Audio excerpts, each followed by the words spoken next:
वेदव्यास जी महाराज ने किसी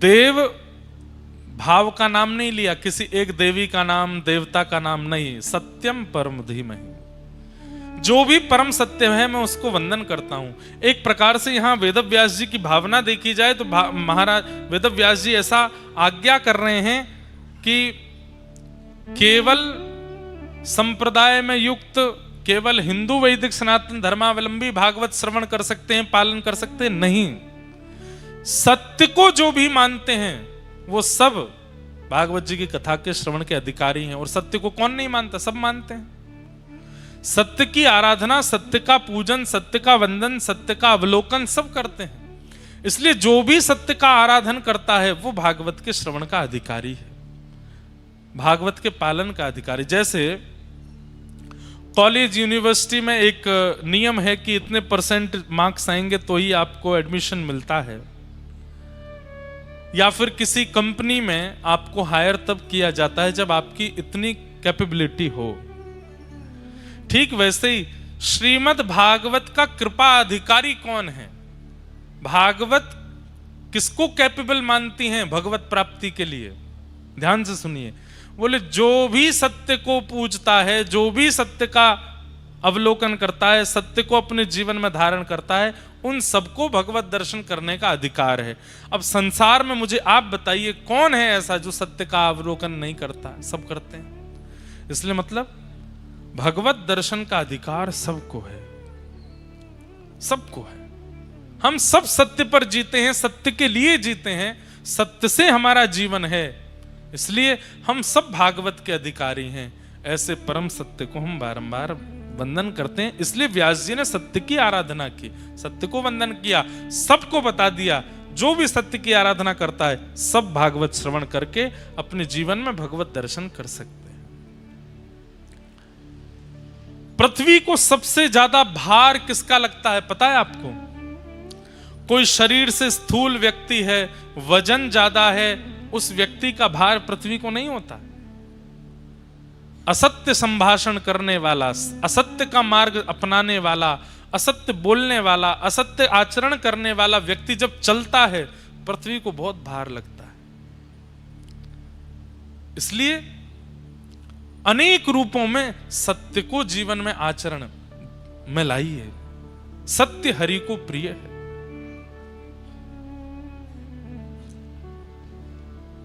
कई लोग कहते हैं महाराज जी संसार इतना चतुर बन गया है कि कभी कभी अपनी रक्षा के लिए और संसार में निर्वहन करने के लिए झूठ का आश्रय लेना पड़ता है।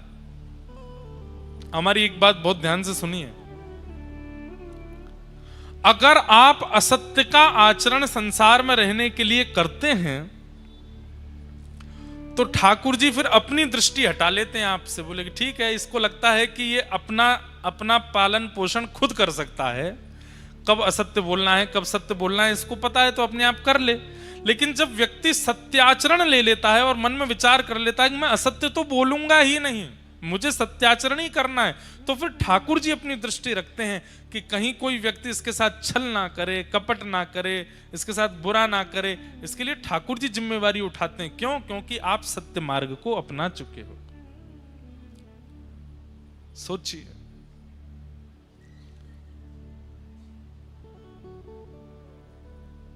एक राजस्थान में एक भक्त हुए, उनका नाम था, अभी बताता हूं देख के। इतने भक्तों की कथा होती है कि कभी कभी निकल जाते हैं चित्त से।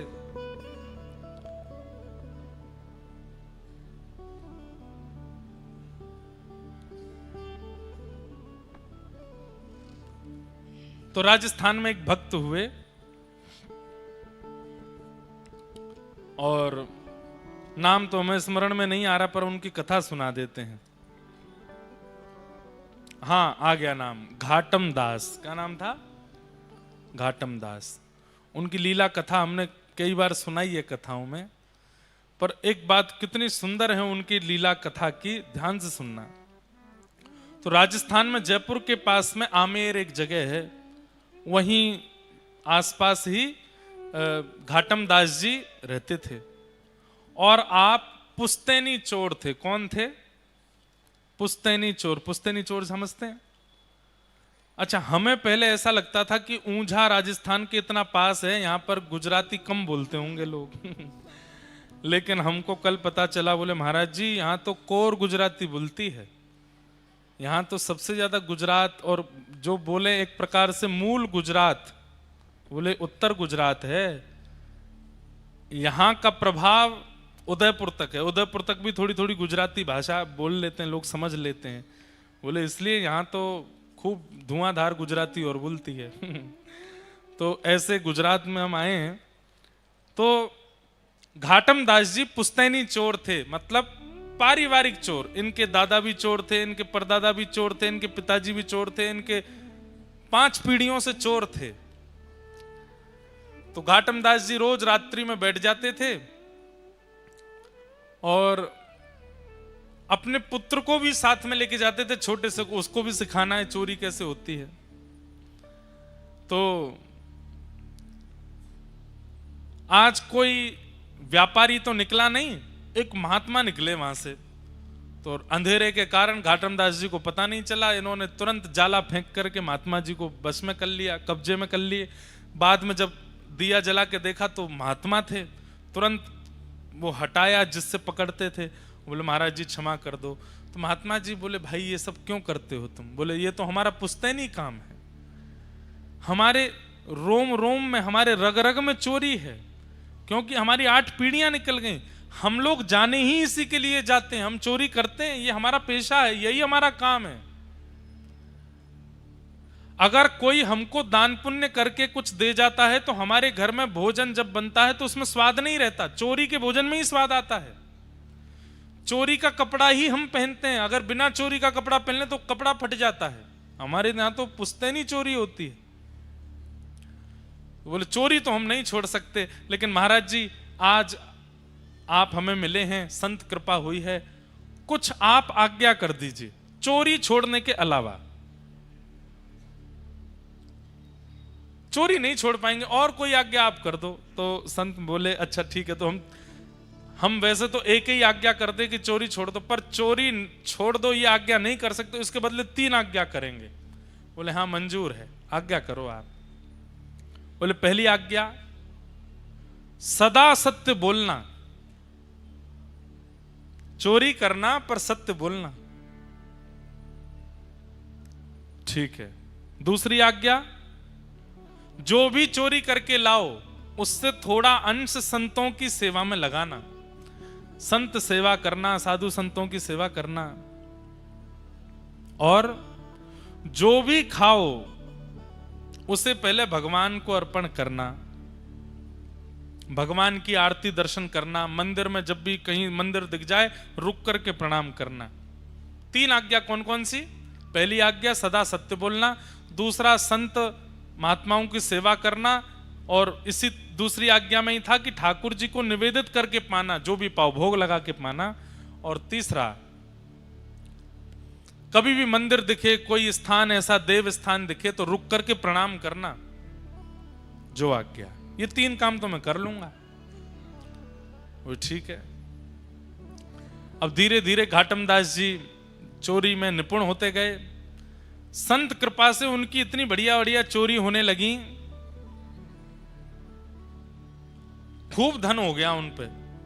अब वो तो महाराज गुरुजी के आश्रम में जाते, भंडारा कराते, गुरुजी का आश्रम भी बनवा दिया, सब कुछ कर दिया उन्होंने। लेकिन एक दिन उनके मन में आ गया, बताइए गुरुजी की कृपा से मुझे सब कुछ प्राप्त हो गया, आज तक मैं पकड़ा भी नहीं गया, पर गुरुजी की जो प्रथम आज्ञा थी, सबसे पहली आज्ञा जिसके लिए मैंने मना किया, वही मैंने मना कर दिया कि मुझे मत आज्ञा करो, क्यों ना मैं चोरी छोड़ दूं। उनके मन में भाव आया कि अब मैं चोरी छोड़ देता हूं। धीरे धीरे उन्होंने चोरी छोड़ दी, लेकिन बेटे से कहा तू करता रहे, मैं छोड़ देता हूं। गुरु जी के यहां वार्षिक उत्सव होता था गुरु पूर्णिमा का। इस बार घाटम दास जी बोले कि अब इतना धन धान्य, बेटा इतना निपुण नहीं है, ज्यादा धन है नहीं घर में, गुरु जी के यहां कुछ लेकर के जाना है। आप लोग ये मत सोच लेना कि हम ऐसा कह रहे हैं कि गुरु जी के यहाँ जाने के लिए धन ना हो तो चोरी करके भी लेके जाया जा सकता है। हमको सब कवर अप करके बोलना पड़ता है, क्योंकि आजकल सोशल मीडिया पे लोग आगे पीछे की काट के डाल देते हैं वीडियो। देखो महाराज जी बोले गुरु घर जाते समय दक्षिणा चोरी करके भी ली जा सकती है, इसलिए हम पहले ही संकेत कर रहे हैं आप ऐसा मत करना। तो घाटम दास जी बोले चोरी तो मैं करता नहीं, घर में इतना धन नहीं कि गुरु जी को दे सकूं। ठीक है, अब वयोवृद्ध तो मैं हो ही गया हूं, एक आखिरी बार चोरी कर लेता हूं गुरु जी को दक्षिणा देने के लिए। बोले क्या करें? बोले आखिरी बार कर रहे हैं तो बड़ी चोरी करते हैं, कोई छोटी मोटी नहीं। तो राजा एक श्वेत घोड़े पर बैठकर के घूमता है, जिस घोड़े की कीमत लाखों बताई गई। अगर वो घोड़ा मैं चुरा लूं राजा का तो मेरा काम बन जाएगा, उस घोड़े को बेच करके घर भी चल जाएगा, गुरु जी के यहां सेवा भी हो जाएगी। घाटम दास जी गए, एक सामान्य से घोड़े पर बैठ करके गए। जैसे ही राजभवन में प्रवेश करने लगे सैनिकों ने रोक लिया। कौन हो? घाटम दास जी बोले गुरु जी की आज्ञा है सत्य बोलना है। चोर हूं। सैनिकों से बोले चोर हूं। सैनिक बोले बताओ, कोई चोर कहता है कि मैं चोर हूं? ये जरूर कोई राजा का निज सिपाही है। हमने पूछ लिया कौन हो तो बुरा मान गया, तो बोल रहा है चोर हूं। अब भैया बुरा क्यों मान रहे हो आप? हमको कुछ, हमारा तो फर्ज है पूछना कौन हो, इसलिए हमने पूछा कौन हो? बोले चोर हूं, मैं भी तो बता रहा हूं। सैनिक बोले ज्यादा ही बुरा मान गए। अच्छा भैया किस काम से आए? बोले चोर हूं, चोरी करने आया हूं। सैनिक बोले भैया हमें तो ऐसा लगता है ज्यादा बुरा मान के कहीं राजा से शिकायत करके हमको निकल, गेट खोलो जल्दी जाने दो। बोले भैया ठीक बुरा नहीं, मत जाओ अंदर जाओ। भीतर जाने दिया। घाटम दास जी बोले जय हो गुरुदेव, बड़ी कृपा, सत्य बोल रहा हूं फिर भी नहीं रोक रहा कोई। भीतर प्रवेश मिल गया। राजा के घुड़साल में गए, अपना घोड़ा छोड़ दिया, राजा के घोड़ा पे बैठे निकलने लगे। सफेद घोड़े पे बैठ के जैसे ही निकले, जैसे ही बाहर आए तो सैनिकों ने फिर देखा, बोले कि ये तो राजा का घोड़ा है। बोले बताया तो था चोर हूं, चोरी करने आया हूं, चोरी करके ले जा रहा हूं। अरे भैया तुम तो बहुत ही बुरा मानते हो, जाओ आप जल्दी जाओ, निकलो निकलो यहां से। भाई राजा नहीं भेजा होगा कि घोड़ा ले जाओ हमारा कहीं चिकित्सा कराओ, पर हम लोग ज्यादा ही पूछताछ कर लेते हैं। यहां थोड़ी देर बाद राजा निकला, मेरा घोड़ा कहां है? घोड़ा देखा तो मिला नहीं। हल्ला मच गया, राजा का घोड़ा कहां है? तो सिपाहियों, अरे वो आपका निज सिपाही लेकर के गया। बोले कौन सा निज सिपाही? एक आया था व्यक्ति, आके बोला कि हमने पूछा कौन, तो बोला चोर हूं। तो हमको लगा भाई चोर थोड़ी बोलता मैं चोर हूं, निज सिपाही होगा। वही काले घोड़े पे आया था, गोरा घोड़ा लेकर के गया। अरे तुमको तो बाद में देखूंगा। सिपाहियों को दौड़ाया, बोले पकड़ो उसको। घाटम दास जी घोड़ा लेके भाग रहे थे। बोले बड़ी कृपा गुरुदेव की, क्या आनंद हुआ है, बिना रोक टोक चोरी हो गई। लेकिन तभी एक मंदिर में घंटे घड़ियाल बज रहे थे। गुरुदेव की दूसरी आज्ञा थी, जहां कहीं भी मंदिर देखो रुक जाना। घाटम दास जी तुरंत रुक गए, बिल्कुल मन में चिंतन ही नहीं किया कि पीछे सैनिक आ रहे होंगे पकड़ लेंगे। गुरु की आज्ञा है, उसका पालन करना है। अपना घोड़ा बाहर बांध दिया। घाटम दास जी जैसे ही अंदर गए पूजा अर्चना करने, आहा गुरु आज्ञा का ऐसा फल, वो गोरा घोड़ा काला पड़ गया अपने आप ही। और यहां सैनिक आए, सैनिक देख करके एक बार तो आगे भग गए, फिर देखा, बोले कि ये घोड़े की कद काठी मुखमंडल तो वैसा ही है, लेकिन ये काला कैसे हो गया? अंदर देखा तो घाटम दास जी परिक्रमा कर रहे थे मंदिर की। बोले यही तो है वो चोर। पकड़ लिया सैनिकों ने। बोले तुम ही आए थे राजभवन में? बोले हाँ जी। क्या करने आए थे? बोले मैंने बताया तो था चोरी करने आया था। राजा का घोड़ा चोरी करके भागा। अच्छा रुक क्यों गए? बोले गुरुदेव की आज्ञा थी, मंदिर कहीं भी देखो तो प्रणाम करना, इसलिए प्रणाम करने रुक गया। अच्छा सब चीज छोड़ो, ये वही घोड़ा है जो तुमने चोरी किया? बोले हाँ ये वही है। ये काला कैसे हो गया? बोले ये मुझे नहीं पता काला कैसे हो, मैंने तो गोरा घोड़ा ही चुराया था, काला कैसे बना ये मुझे नहीं पता। गुरु आज्ञा का ऐसा फल कि ठाकुर जी ने घोड़ा काला कर दिया, पकड़ करके राजा के सामने ले गए। घोड़े को देख करके राजा भी आश्चर्यचकित, ये घोड़ा तो वही है पर काला कैसे हुआ? तुमने जरूर इसके ऊपर कुछ रंग रोगन कराया। बोले महाराज इतनी जल्दी रंग रोगन, और मैं करा भी दूंगा रंग रोगन तो धो लो आप, निकल जाए रंग। तो खूब धोया, मांज दिया, लेकिन घोड़ा काला ही हो गया। राजा बोला एक तरीका है पता करने का कि ये वही घोड़ा है कि नहीं। बोले क्या? इसके जो सिर पर बाल हैं उनके बीच में एक मस्सा है, अगर वो मस्सा इसके हुआ तो ये वही घोड़ा है। बाल हटा करके देखा तो वो मस्सा भी निकला। सब आश्चर्यचकित रह गए, ये घोड़ा सुर्ख दूध जैसा गोरा था, ये काला कैसे पड़ गया? तब चोर ने कहा भगवान वैसे मैं चोरी छोड़ चुका था, अपने सब बात बता दी। गुरुदेव के यहाँ दक्षिणा अर्पित करने के लिए धन चाहिए था तो धन मिला नहीं, तो आपका घोड़ा चुरा लिया, पर गुरुदेव की आज्ञा मान करके सत्य बोलता हूं, जहां भी मंदिर मिलता है प्रणाम करता हूं, और जो भी कुछ मुझे प्राप्त होता है मैं सब ठाकुर जी को अर्पित करता हूं। जब मैंने आपका घोड़ा चुराया तो गुरुदेव की आज्ञा से प्राप्त हुई वस्तु ठाकुर जी को अर्पित करता हूं, तो मैंने घोड़े को भी निवेदित कर दिया था, हे राम जी आपको ये घोड़ा निवेदित करता हूं। तो राम जी को गोरे पे बैठने का मन नहीं होगा, इसलिए राम जी ने ही इसको काला कर दिया है, उन्होंने ही इसको सांवला बना दिया है, इसलिए ये काला पड़ गया, इसलिए ये अब गोरा नहीं हो पाएगा। राजा की, चोर की उस बात को सुनकर के राजा परम प्रसन्न हो गया और घाटम दास जी को अपना महामंत्री बना दिया। घाटम दास जी जो चोर थे वो उस दिन महामंत्री बन गए और खूब सारा धन धान्य लेकर के गुरुदेव के पास गए और चरणों में प्रणाम करके कहा, हे गुरुदेव भगवान आपकी कृपा से देखिए ये घाटम चोर अब महामंत्री बन गया है, आपकी आज्ञा बस मान करके मैंने ये सब प्राप्त किया है। हाँ हाँ,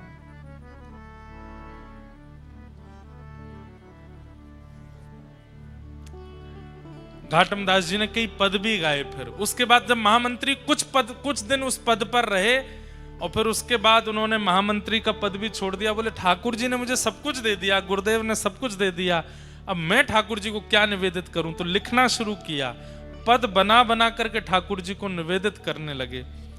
उनका अब एक दो पद हैं। एक पद क्या है? पहले तो मैं यूं ही खाता, पहले तो मैं ऐसे ही खाता था, अब तो ना कर खावा छू खावा छा, गल में माला माथे तिलक थारे निमित्त लगावा छा, मान्हे तो एता कर दीना थाने की ना काई रे। मैंने तो आपके लिए इतना किया, आपने मेरे लिए क्या किया? ठाकुर जी से कह रहे हैं, घाटम दास जात को मीना तारोगे के नाई रे। पहले तो मैं यूं ही खाता, अब तो नहाकर खावा छा, गल में माला माथे तिलक थारे निमित्त लगावा छा, महाने तो एता कर दीना, मैंने तो इतना किया आपके लिए, नहा के खाता हूं, तिलक लगाता हूं। कितनी सरल बात है उनकी। ठाकुर जी कह रहे हैं इसको ये बहुत मानता है। बताओ, लोग हजार हजार वर्ष तक तपस्या करते हैं तब मेरा दर्शन नहीं होता, ये तिलक लगाना और केवल नहाने मात्र को मुझे गिना रहा है, कितना सीधा है। माने तो एता कर दीना थाने की ना खाई रे, घाटम दास जात को मीना तारोगे कि नाई रे। मुझे तारोगे कि नहीं? इतनी सरल बात घाटम दास ने कही। तुरंत अपने हाथ में धनुष बाण लेकर के राघवेंद्र सरकार प्रकट हो गए घाटम दास के आगे, केवल तिलक लगाना और नहाने मात्र से। इतने प्रसन्न हो गए ठाकुर जी उससे, लुआरे घाटम दास तेरी भक्ति पर हम रीझ गए। फिर उन्होंने और भी पद गाए, जे नर रसना नाम उचारे, जो नर अपनी रसना से भगवान का नाम गाते हैं, केतक बात आप तरिवे की कोटि पतित निस्तारे, जे नर रसना नाम उचारे। काम क्रोध मद लोभ तजे और जीव दशा अति पाले। और वसुधा पर तीरथ हैं जेतक तिन्हू के अध टाले। जे नर रसना नाम उचारे। धरती पर जितने तीर्थ हैं उतने तीर्थ जाने का फल मिल जाता है किसको? जो व्यक्ति अपनी रसना पर भगवान का नाम सदा के लिए विराजमान कर लेता है। घाटम दास राम को परिचय तिन्हू लोक उधारे। कितनी बड़ी बात कह रहे हैं। किसी पुलिस कर्मी से आपका संबंध है तो नाका पर अगर आपकी गाड़ी रुक जाएगी तो आप कह दो, ओ भैया वो पुलिस वाले भाई साहब हमारे चाचा लगते हैं, तो नाका खुल जाएगा, आपको आगे जाने दिएगा। बड़े मंत्री से आपकी पहुंच है तो कहीं भी आने जाने के लिए आपकी रोक टोक हो, मंत्री जी का परिचय दे दो, आपके सारे रास्ते खुल जाएंगे। लेकिन कहीं यमराज पकड़ने आ गए और आप कहो कैबिनेट मंत्री जी हमारे फूफा हैं, यमराज कहेगा ये देखा दंड पानी हूं मैं, मंत्रियों की चलेगी यहां पे। अरे आप नहीं जानते? बोले क्या? डीएसपी एसएसपी सब हमारे चाचा फूफा लगते हैं। यमराज के आगे इन संबंधों से कोई काम नहीं चलेगा। लेकिन यमराज अगर सामने आ जाए और आप कह दो हम श्री राधा रमण के हैं और राधा रमण हमारे हैं, यमराज जी कहेंगे जय हो भैया, यमलोक नहीं जाना तुमको, तुमने ऐसे का परिचय दिया है, जाओ तुम्हारे लिए तो वैकुंठ लोक प्रतीक्षा कर रहा है। घाटम दास राम को परिचय। अगर आपकी जिह्वा पर राम नाम विराजमान है तो एक प्रकार से ठाकुर जी आपके परिचय बन चुके हैं। उस परिचय से क्या होगा? बोले तीनों लोक उधारे। ठाकुर जी से कोई संबंध बना लो और फिर जब यमराज सामने आवे, अरे हम तो कहते हैं इंद्र के भी अगर स्वर्ग ले जाने वाले गण सामने आवे तो भी ठाकुर जी से अपना परिचय उनको बता दोगे तो ना नर्क जानो पड़ेगा ना स्वर्ग जानो पड़ेगा। ठाकुर जी के परिचय के तो तीनों लोक पार करके सीधे वैकुंठ की प्राप्ति होएगी। घाटम दास राम को परिचय तीनों लोक उधारे। जे नर रसना नाम उचारे। तो हमने घाटम दास जी का चरित्र क्यों सुनाया? गुरु आज्ञा से केवल जीवन में सत्य ले आए तो ठाकुर जी घाटम दास की रक्षा करने लगे। झूठ नहीं बोलेंगे तो कैसे जिएंगे? ठाकुर जी अपना वरदहस्त और अपनी दृष्टि दोनों हटा लेते हैं। ठीक है तो फिर तू अपने आप ही रहे। लेकिन जो व्यक्ति सत्य आचरण करता है, छल कपट आदि सबको छोड़ देता है, भले ही जीवन में संकट आते हैं फिर भी सहता है, ठाकुर जी फिर अपना वरदहस्त रखते हैं। बोले इतना सह रहा है पर सत्य का त्याग नहीं कर रहा, छल का त्याग, कपट छल को अपने जीवन में नहीं ला रहा, यहाँ की रक्षा तो मोह करनी पड़ेगी, जैसे घाटम दास की ठाकुर जी ने रक्षा की। इसलिए भैया सत्य कौन है? ठाकुर जी का प्रथम स्वरूप है और यहाँ पर वेदव्यास जी ने उसी सत्य को वंदन किया। सत्यम परम धीमहि। हमें पता है समय अधिक हो गया है लेकिन हमें पता ही नहीं चला कि 11:15 बज गए। हमें तो इतना आनंद आ रहा है ऊंझा में कथा कहने में, खूब सुख मिल रहा है। हम 10-15 मिनट और थोड़ा कुछ कह लें क्योंकि हमें पता ऊंझा के लोग तो टाइम के इतने पंचुअल है, कम से कम 100 लोग तो नेट 11:30 उठ गए। चाहे प्रसंग कितना भी बढ़िया चल रहा है, भाई 11:30 हो गए, जाना है, इतना ही टाइम है। कथा का देखो एक स्वरूप है, अपने समय से अगर कथा पूरी हो जाए तो समझो आज ठाकुर जी कथा में आए पर नेक देर बैठ के चले गए, पर समय से ऊपर कथा जावे तो सोचियो ठाकुर जी बैठे हैं अभी भी कथा में और सबको देख रहे हैं, सब पर कृपा कर रहे हैं। इसलिए समय से ऊपर कथा जावे तो 7 ही दिन बार बार थोड़ी आवेंगे। ऊंझा में तो जीवन भर रहना है, सुबह दुकानें तो जीवन भर खोलनी है, पैसा तो जीवन भर कमाना है, पर ये 7 दिन दोबारा नहीं आएंगे। इसलिए समय से अधिक अगर समय चला जाए कथा के विश्राम में तो आप लोग आनंदित होकर सुनिए बस, ठीक है। धर्म प्रोजित कई तबुत्र परमो निर्मत्सराणाम सतां वैद्यं वास्तवमत्र वस्तु शिवदं तापत्रयोन्मूलनम् श्रीमद्भागवते महामुनिकृते किं वा परैरीश्वर सद्यो हृद्यवरुध्यते त्रिकृतिभिः शुश्रूषुभिस्तत्क्षणात्। 3 मंगलाचरण हैं भागवत जी के, एक हो गया, 2 और रह गए, बस ये कह के हम आज की कथा को विश्राम देंगे। विषय, अधिकारी, संबंध और प्रयोजन, ये 4 बातें विशेष रूप से हैं। सबसे बड़ी बात, भागवत का विषय क्या है? धर्म प्रोजित कई तवोत्र परमो, सबके चित्त में जो परम धर्म को स्थापित करे। परम धर्म क्या है? जहां पर व्यक्ति अपने देह की चिंता ना करके अपनी आत्म की चिंता करता है। आप देह की चिंता करते हो तो सोते हो, देह की चिंता करते हो तो खाते हो, देह की चिंता करते हो तो टहलते हो, देह की चिंता करते हो तो सारी क्रियाएं करते हो। पर आप आत्मचिंतन करने लगोगे कि भाई मेरे भीतर जो विराजमान आत्मा है इसका उद्धार कैसे हो, इसका कल्याण कैसे हो, मेरे जीवन का साफल्य कैसे हो, मेरे जन्म लेने का कल्याण कैसे हो। जिस दिन ये विचारधारा चित्त में प्रकट होने लग जाएगी उसी दिन आप परम धर्म कर रहे हो। कथा सुनना देह का कर्म नहीं है, दैहिक कर्म नहीं है कथा सुनना। कथा सुनना, अब यहां पे कितने सारे बालक, कितने सारे लोग वो बैठे हैं। एक मुझे आज पता चला, एक माता जी सुबह 7 बजे आके बैठ गई, सुबह 7 बजे, कथा शुरू हुई रात में 8 बजे, 13 घंटे पहले पंडाल में आके बैठ गई। पूछा गया मैया इतनी जल्दी क्यों आ गई? तो भावुक होकर के बोली हम सूरत से आए हैं, बहुत दूर से आए हैं, भीड़ बढ़ जाएगी तो बैठने की जगह नहीं मिलेगी, इसीलिए अभी से जगह पकड़ के बैठी हैं कि कहीं हमको बैठने को मिले कथा। अब 13 घंटे एक स्थान पर बैठना ये देह तो नहीं कर सकता, ये शरीर नहीं कर सकता।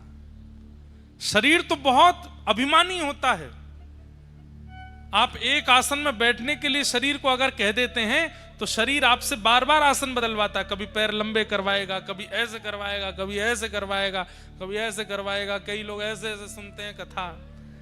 क्यों? शरीर उनका अभिमानी है और शरीर कहता है तू मुझे क्यों बैठा के रखा है, तुझे नहीं पता मुझे आराम कितना प्रिय है। तो फिर वो बेचारा एक आध बार देखता कोई सोफा खाली हुआ क्या। कई लोग तो छोटे छोटे बच्चों, तुम तो युवा हो, नीचे बैठो, हमको बैठने दो ऊपर। क्यों? देह अभिमानी है। उस देह को कथा में भी लाते हैं तो वो व्याकुल ही रहता है, विचलित ही रहता है। पर जो व्यक्ति देह से नहीं आया, अपने आत्म कल्याण के लिए आया है, चित्त से आया है, उसको एक कोना भी मिल जाएगा ना, बस स्वर आना चाहिए कान में, नेत्रों से दिख जाने चाहिए महाराज जी व्यासपीठ, बस वो वहीं से ही प्रसन्न है।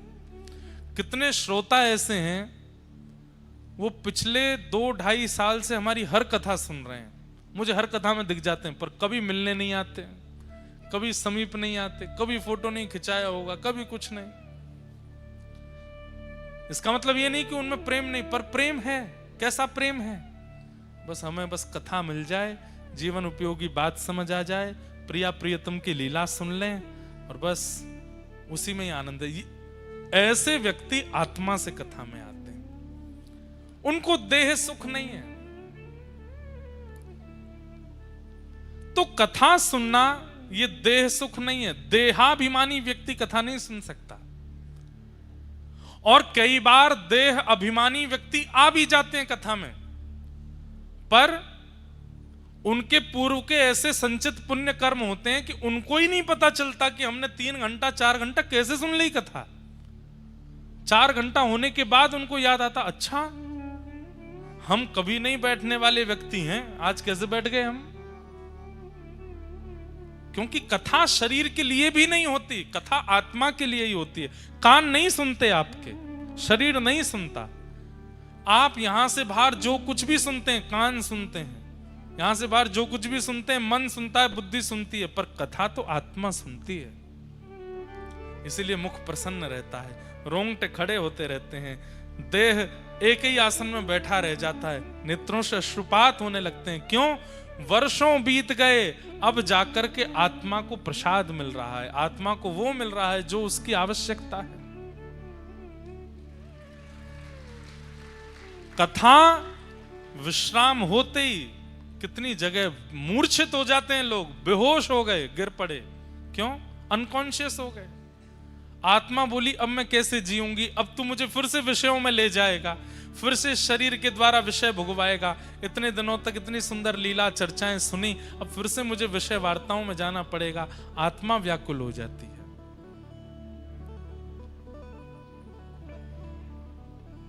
तो धर्म प्रोजित कई तवोत्र परमो, परम धर्म क्या है? जिस दिन आप देह की चिंता छोड़ करके आत्मचिंतन करते हैं और इसका कल्याण का विचार करने लगते हैं। हर जन्मदिन पर चिंता करो। कितने साल के हो गए? 28 साल के हो गए, 29 साल के, 30 साल के हो गए, 100 साल का जीवन मिला, 30 साल तो खत्म हो गए, कितने बचे? 70 बचे। अब 70 भी पूरे कोई जी नहीं पाएंगे हम, हमें पता है। 60 के बाद तो बस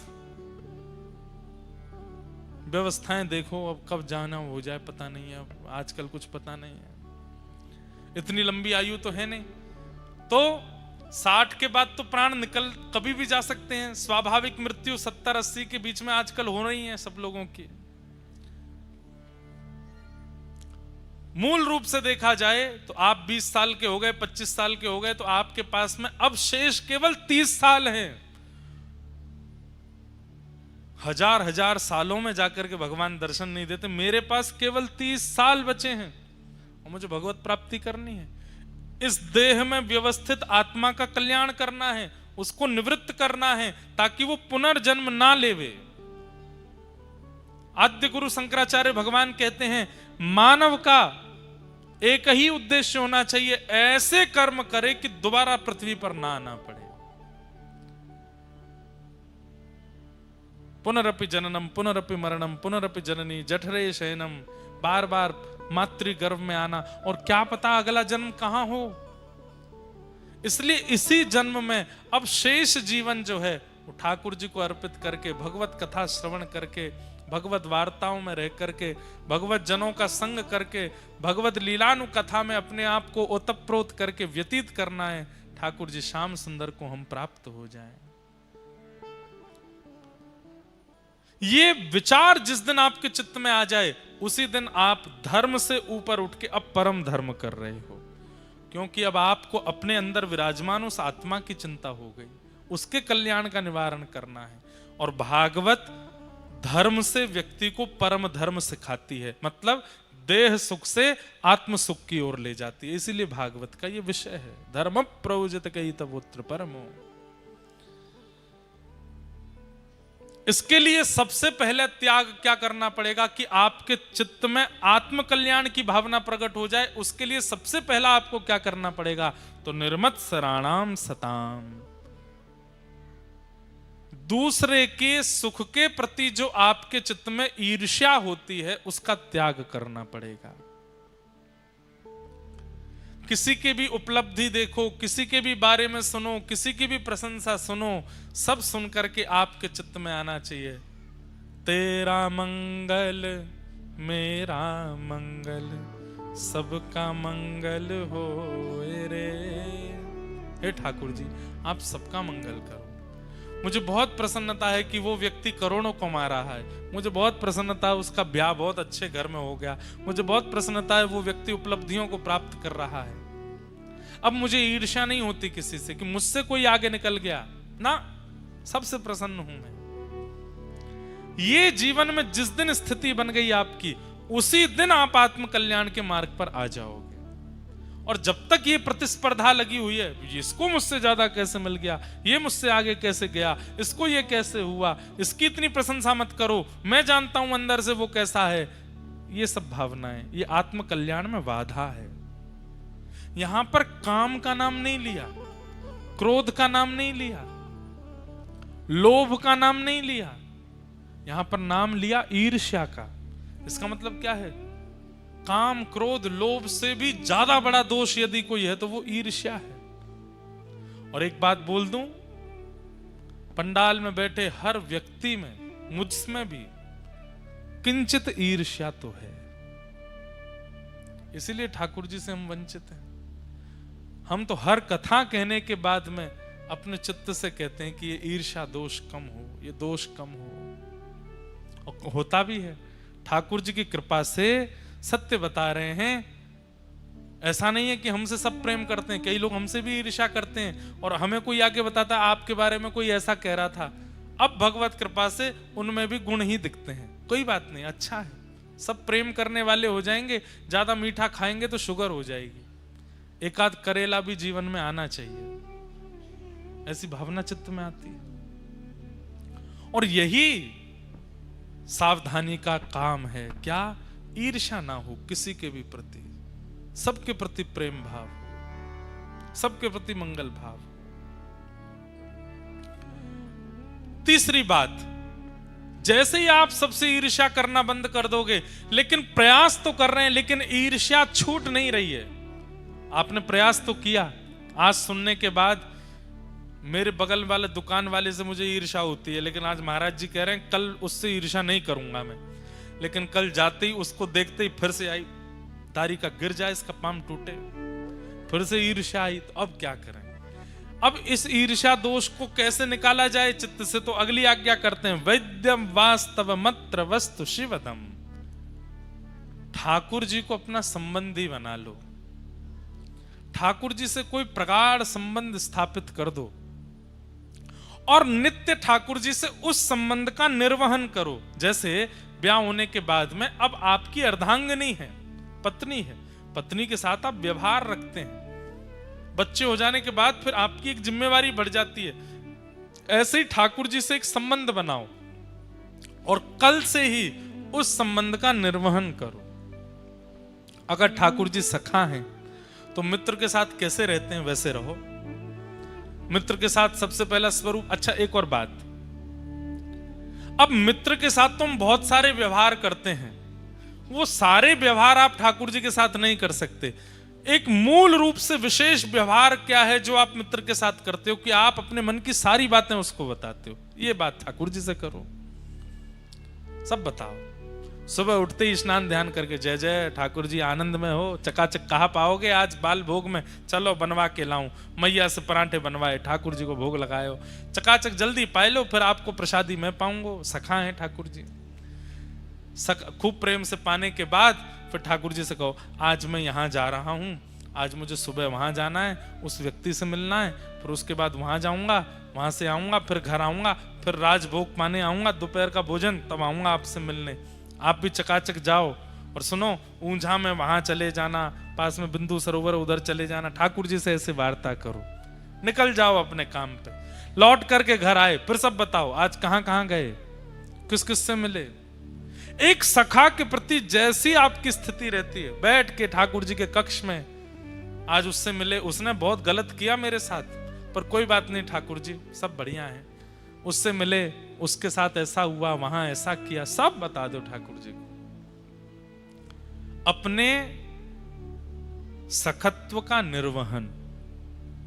कई लोग क्या करते हैं, हम ठाकुर जी को सखा मानते हैं, तो अब सखा के गले में गलवैयां डालते हैं तो ठाकुर जी के ऊपर हाथ धर के बैठे हैं। सखा के साथ में कान पकड़ लेते हैं तो ठाकुर जी, ये सब नहीं। ये अधिकार ठाकुर जी दें तब करिएगा। प्रारंभ में तो केवल आप इतना ही करो कि अपने मन की सब कहो। रसिक प्रीतम हित चित की बातें, श्री गिरधारी जी सो कहिए, तलहटी गोवर्धन की रही है, गोवर्धन की रही है, तलहटी गोवर्धन की रही। अरे कहां तक गए, ये तक बता के जाओ, जेब में कितना रुपया लेके जा रहे हो। ठाकुर जी को आके फिर बताओ, आज तो सब खर्च है गो मेरो, सब लुट गयो मेरो। हर दिन ठाकुर जी को आप, ये हम नहीं बोल रहे, आपको लगेगा ये तो बालक है, इसकी बात हम क्या माने। हमारी भारत भूमि में प्रकट हुए श्री स्वामी राम सुखदास जी महाराज, उन्होंने इस नियम को बताया। स्वामी जी श्री राम सुखदास जी महाराज कहते हैं, घर से निकलने से पहले ठाकुर जी से बात करके जाओ, घर में आने के बाद ठाकुर जी से बात करो, अपनी पूरी दिनचर्या बता दो ठाकुर जी को, किससे प्रेम हुआ, किससे बात हुई, किससे लड़ाई हुई, किससे झगड़ा हुआ, किससे क्या, सब बता दो। अब क्या है, आप सुबह बता करके गए हो ठाकुर जी को, तो ठाकुर जी को सब पता है कहां कहां जाने वाले हो, वहां वहां जो भी असद होने वाला है सब सद हो जाएगा, क्योंकि ठाकुर जी को पता है। ठाकुर जी, हम लोग कब याद करते हैं ठाकुर जी को? जब पेपर देने जा रहे होंगे तभी याद करते हैं, ठाकुर जी आज एग्जाम है बढ़िया करवा देना, आज हमारा एंट्रेंस है बढ़िया करवा देना, आज हमें देखने वाले आ रहे हैं पास करवा देना हमारा ब्याह पक्का करा देना, आज पहली बार लड़के वाले से मिलने जा रहे हैं, लड़के से मिलने जा रहे हैं। बस इन्हीं बातों में क्यों याद आते हैं ठाकुर जी? हर बात में याद। पानी पूरी खाने जा रहे हो, बता के जाओ, ठाकुर जी पानी पूरी पाने जा, बाहर का आप तो पाते नहीं हो, हम पाके आएंगे, घर पे किसी दिन आपके लिए बनवा देंगे। अरे ये छोटी सी भक्ति का स्वरूप है, यहीं से प्रारंभ करो, ठाकुर जी से संबंध बना लो। इससे होगा क्या, आपके चित्त में जितने भी दोष है ना, धीरे धीरे ठाकुर जी उनको नष्ट करने लगेंगे। जैसे आपने ठाकुर जी से कहा, एक मेरा मित्र है, उससे कल मेरी लड़ाई हो गई, आज मैं जा रहा हूं उसको जवाब दे के आऊंगा, तो जैसे ही आप क्रोध में ठाकुर जी को बताओगे कि मैं उससे लड़ने जा रहा हूं, तो ठाकुर जी चित्त में शीतलता ले आएंगे। आप सोच के तो जाओगे कि मैं बहुत क्रोध करूंगा, लेकिन जैसे ही उसके समीप पहुंचोगे, कहां छूमंतर हो जाएगा क्रोध, नहीं कर पाओगे उतना, जो क्योंकि पहले आपको जो क्रोध करना था उससे आप अपना सर्वनाश करते, लेकिन अब ठाकुर जी को बता के गए तो वो क्रोध भी ठाकुर जी ने इतना कर दिया कि अब क्रोध आएगा नहीं। हर बात ठाकुर जी को बता के जाओ। अब इसमें एक बात और होगी, जैसे छल करते हैं हम, कपट करते हैं, अब छल कपट की बातें आप ठाकुर जी के सामने जब कहने जाओगे ना, तो आपकी जीभ कांपेगी। मैं ठाकुर जी से कैसे कहूं कि मैं किसी का अधिकार मारने जा रहा हूं, मैं ठाकुर जी को कैसे बताऊं मैं किसी को धोखा देने जा रहा हूं, लेकिन महाराज जी ने कहा सब बताना है। तो आप ठाकुर जी के सामने जब बोलोगे ना, नेत्रों से अश्रु निकल आएंगे, और ठाकुर जी उसी समय आपके मन को परिवर्तित कर देंगे कि मत करो छल, मत करो कपट, ज्यादा से ज्यादा करोड़ों का नुकसान ही तो होगा, रोटियां बंद नहीं होंगी तुम्हारी, मत करो छल कपट, रोक देंगे ठाकुर जी। अपनी हर स्थिति ठाकुर जी को बताओ। संबंध बनाने से क्या होगा, चित्त में जो दोष प्रकट होते हैं वो दोष नष्ट हो जाएंगे, उसमें ईर्ष्या दोष भी नष्ट हो जाएगा। वैद्यम वास्तव मत्र वस्तु शिवदम। और फिर इसका दूसरा फायदा क्या होगा, तो कहते हैं तापत्रयोन्मूलनम।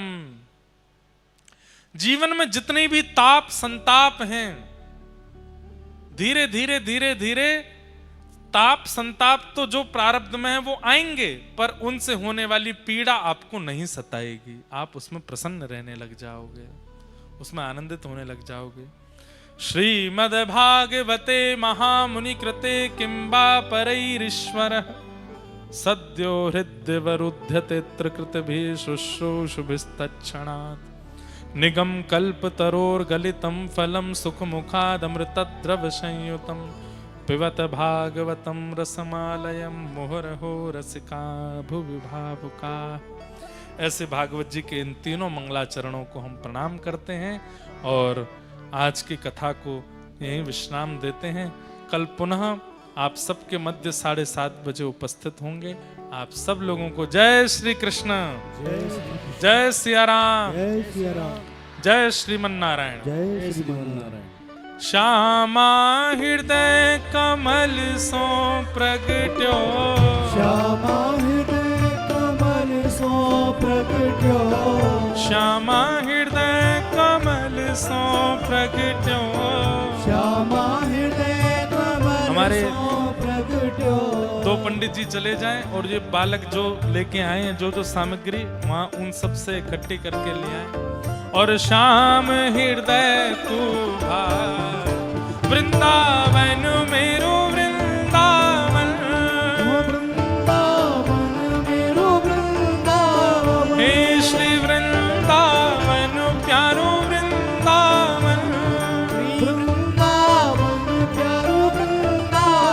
सब सुख सागर रूप उजागर रहे वृंदावन धाम। सब सुख सागर रूप उजागर रहे वृंदावन धाम। रूप गोस्वामी प्रकट कियो जहाँ। रूप गोस्वामी प्रकट कियो श्री रूप गोस्वामी प्रकट कियो जहाँ। रूप गोस्वामी प्रकट कियो राधा गोविंद रूप निधान। वृंदावन मेरो वृंदावन। वृंदावन मेरो वृंदावन। हे श्री वृंदावन प्यारो वृंदावन। वृंदावन प्यारो वृंदावन। रूप गोस्वामी प्रकट कियो जहाँ। रूप गोस्वामी प्रकट कियो राधा गोविंद रूप निधान।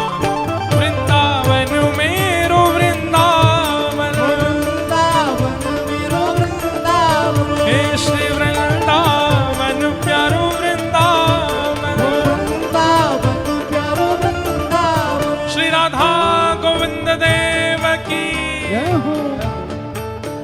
श्री गोपाल भट्ट जो की हृदय वेदना प्रगट्यो शालिग्राम।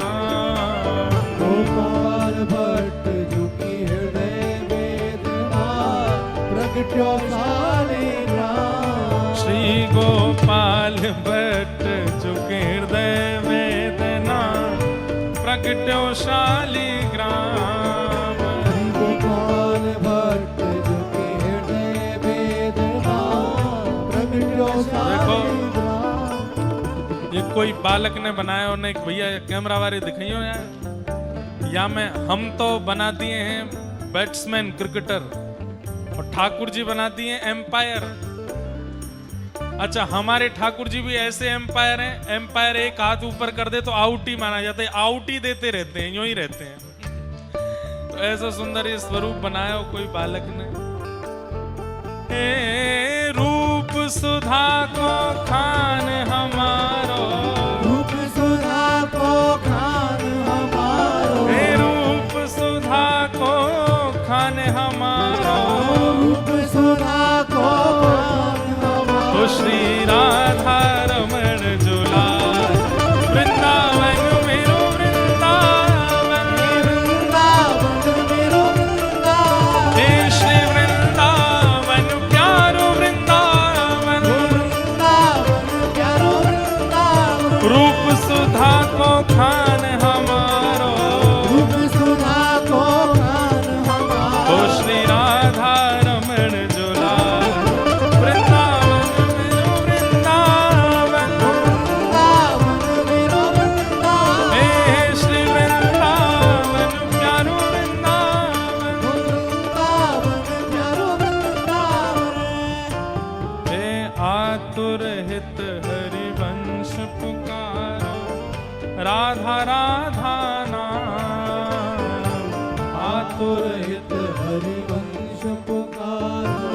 राधा राधा नाम। हे प्यारो राधा राधा नाम। प्यारो राधा राधा नाम। हे सघन कुंज यमुना तट आयो। गगन कुंज यमुना तट आयो। मदन टेर वृंदावन आयो। मदन टेर वृंदावन आयो। ओ प्यारो राधा वल्लभ लाल। वृंदावन मेरो वृंदावन। वृंदावन मेरो वृंदावन। हे श्री वृंदावन मेरो वृंदावन। वृंदावन मेरो वृंदावन। मदन टेर वृंदावन आयो। मदन टेर वृंदावन आयो। ओ प्यारो राधा वल्लभ लाल। वृंदावन मेरो वृंदावन। वृंदावन मेरो वृंदावन। हे श्री वृंदावन प्यारो वृंदावन। वृंदावन प्यारो वृंदावन। जिनकी कृपा से यह रस प्रगट्यो वृंदावन अभिराम।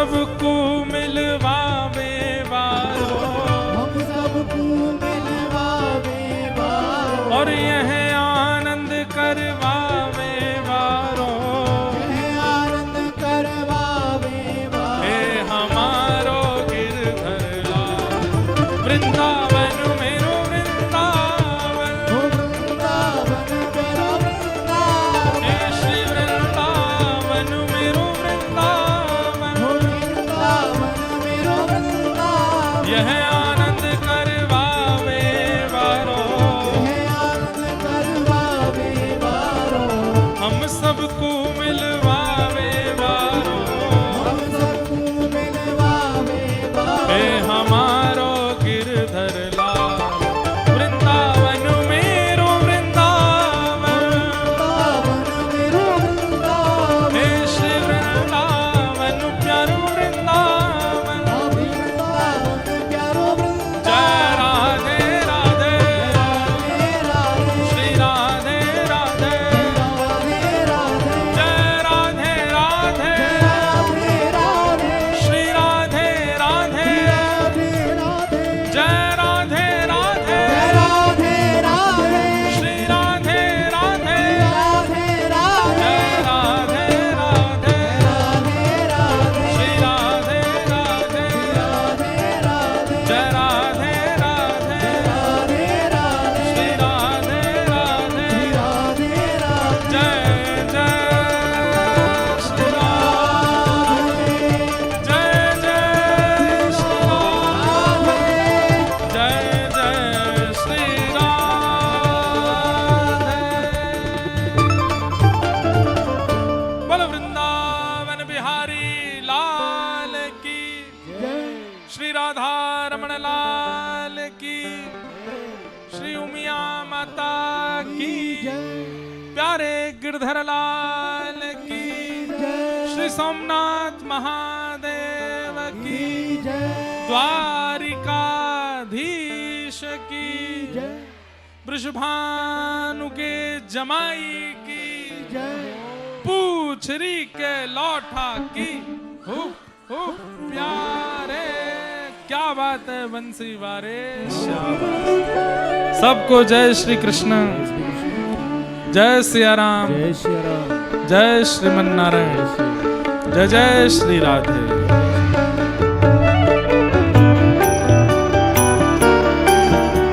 हो आरतीयते पावन पुराण, परमानंद सुधारस में कर, लीलारती रस रस निधान की। आरतीयते पावन पुराण की, विषय विलास विमोह विनाशिनी, विषय विलास विमोह विनाशिनी, वेबल विराग विवेक विकासिनी, भगवत तत्व रेश प्रकाशनी, परम ज्योत परमात्म ज्ञान की। आरतीयते पावन पुराण की, परमहंस मुनि मन उल्लासनी, परमहंस मुनि मन उल्लासिनी, रस हृदय रस रास विलासिनी, मुक्ति मुक्ति रति प्रेम सुधासिनी, कथा किंचन प्रिय सुजान की, धर्म भक्ति विज्ञान खान की। आरतीयते आरतीयते आरतीयते पावन पुराण की। देवाभिवन्दनं मन्त्रपुष्पाञ्जलिः नानासुगन्धिपुष्पाणि यथा कालोद्भवानि च पुष्पाञ्जलिर्मया दत्तो गृहाण परमेश्वरः मन्त्रपुष्पाञ्जलिं समर्पयामि भगवते श्रीपुराणपुरुषोत्तमाय नमः। श्री बालकृष्णलाल की जय। श्रीमद्भागवत महापुराण की जय। जय जय श्री राधे श्याम।